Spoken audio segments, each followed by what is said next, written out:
Okay, we're live. Riding and dancing have a lot in common.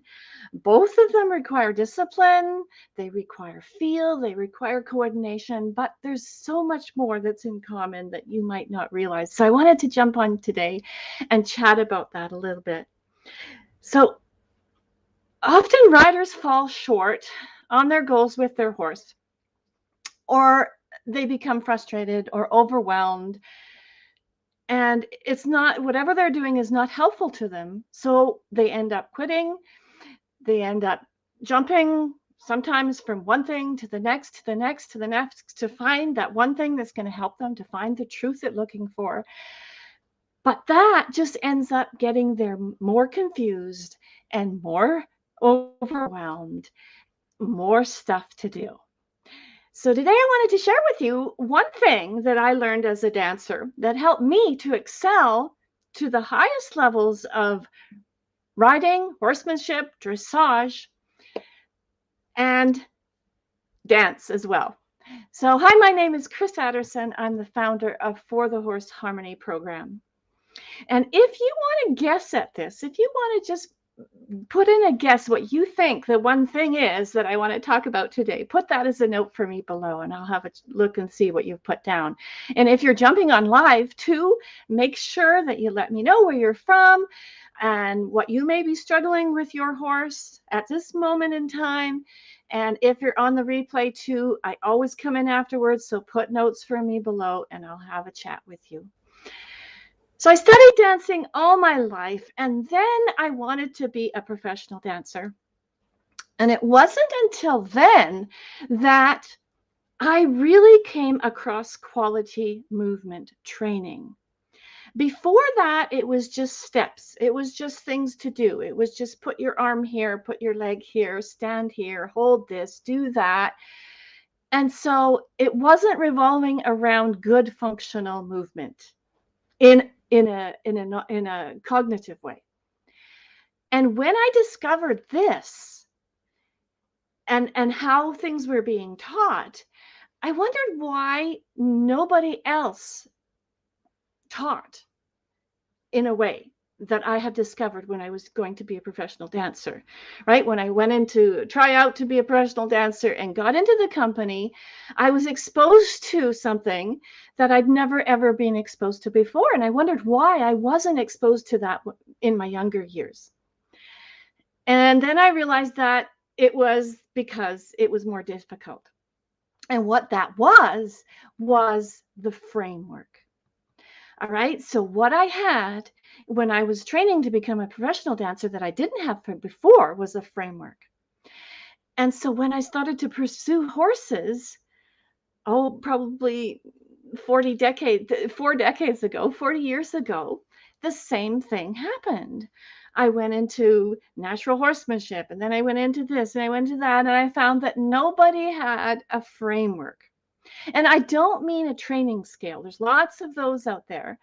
I mean a learning framework that's built and made to finally get riders so that they're able to learn how to ride their horse. I'm just going to check my notes. Lorianne finally was able to get on. Hi, Lorianne. How are you doing? Great chatting with you in the group and on my posts and things. Thanks so much for being here.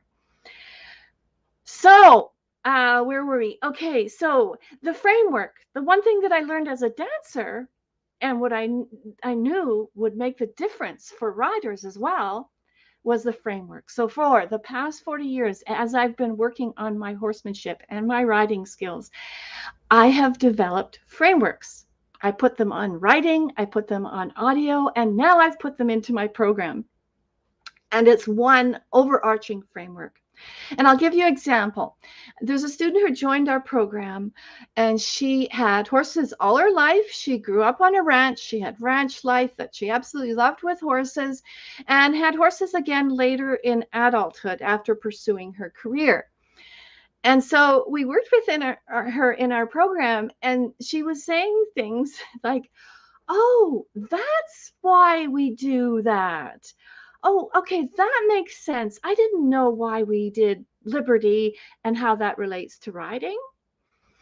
And so we gave her a bird's eye view, basically, of the dressage in partnership, the horse and human partnership, and the relationship, not one without the other. And we helped her to connect the dots that she was missing. So a rider might dabble in livery, let's say, for example, or in hand, or even trimming their horse, or a certain style of riding, endurance. All of these things require a lot of skill and a lot of knowledge, don't they? But if your message that you are sending your horse is mixed up, or if it's cloudy, because you are not following a framework, you don't know where you're going, you don't know how you're getting there, then you'll definitely fall short and there'll be misunderstanding and confusion. So with our student, what we did basically was we helped her to pinpoint the misunderstandings and find the real misunderstandings. Yeah, because you can also be after the wrong thing. So having a framework that's proven will give you these following things. Number one is it takes the guesswork out of everything, right? There's no mystery to it. Why should there be a mystery? But we're always led to believe that horsemanship is so difficult and it's challenging and it's a mystery, but it's not really. It's basically simple if you've got the framework that I'm talking about, right? So you don't have to reinvent the wheel. In other words, when you have a framework, you have a jumping off point. Lorianne says, great. Yeah, good to have you here, Lorianne. So the next thing that a framework does for you is it removes the uncertainty of what to do next. Have you ever been in a place where you're like, okay, I'm going to go ride my horse today, but I really don't know what I'm going to do. I don't know where I'm coming from. I don't know what I'm supposed to do next. I don't know what I'm going to do on this ride. I don't know what I'm going to do the next minute. Right? So that's what a framework does for you, right? It helps you to learn not just by rote. Those first dance teachers that I talked to you about of mine, they basically dulled my passion. I became a robot without passion, a robot dancer. And more than anything, if you're listening here and if you're watching this, you don't want to produce a robot horse with no expression and voice.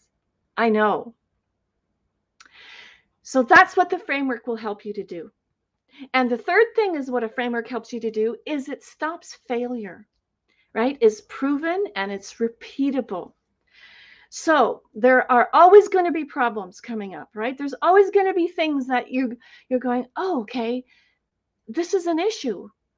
If you have a framework, you will know how to solve problems, basically, or I like to say self-evaluate. And so this is what we help our students to do. This is what we helped our student to do that I was telling about before. We helped her to pinpoint the holes, the places that she was missing, how to connect the dots, and then how to move forward in a way that she could follow a framework, know the next step, not have to guess about what to do, not have uncertainty, and therefore not have failure. So there'll be a link somewhere around this video. If you want to click on that, you can certainly get help from us to see how we can help you. And so now I have a few questions for you just as we end up here. Connie, great. Hi, good to see you. How are you doing, Connie? Point 2, exactly, Lorianne said. Yes, point 2. The uncertainty of what to do next. I know I've been there too, where I just go out and I get my horse and I'm like, well, I just, whatever. And you just kind of wallow around in not knowing. Definitely, yes. So I have a few questions for you just to end here. And if you're just jumping on, you might want to listen to the replay. So first question, what are the real purposes and benefits of Liberty, for example? You could replace that with groundwork, in hand. This is what we present to our students so that students know the context of what they're doing. How about what are the real connections that you need to make in your in-hand work? And what is the path to grace and artistry in the saddle? These are things that we help our students with, the path to grace and artistry in the saddle. So they're not wondering, how do I ride? They have a framework of how to ride. And how does, for example, what I do at Liberty affect how I ask for a PF, for example? These are things that give you context. And this is what's real. It's not that dance teacher or those dance teachers that I had when I was first starting out in dancing that would just give me stuff to do. That's not really real. It doesn't get me where I want to go. This is the real deepness of what gets you where you want to go. And so that you can have fun, you can have freedom, and you can make progress and get results at the same time as well. So thanks so much for being here. If you have any notes for me, put them in now. I'll look quickly at my my notes, just check out where we are. Great to have you here, Lori Ann and Connie. Thanks so much for joining me, and I'll see you next time. Bye for now.